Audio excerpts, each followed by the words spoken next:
Welcome to the last breakfast. Please enjoy the video. You start by verifying the model supports dual SIM. That matters because one slot may be 4G only while the other falls back to 3G. Once confirmed, power off the phone to avoid damage, then eject the tray and place each SIM in its labeled slot. Alignment prevents poor contact. Make sure the metal contacts face down and the notches match. After inserting both SIMs, gently reinsert the tray. You will now power the phone back on to continue configuration. Once the phone boots, go to Settings and open SIM cards and mobile networks.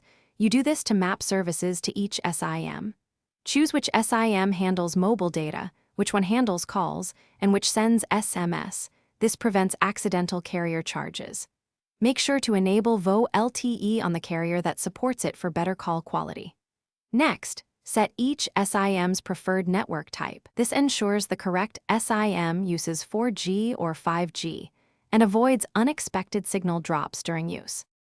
You finish by testing both SIMs, place calls, send texts, and browse using the selected data SIM to confirm correct behavior.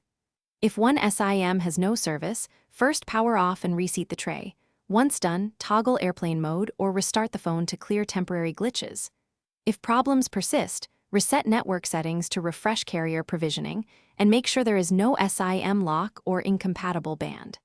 If still unresolved, contact the carrier. They can check provisioning or replace a faulty SIM.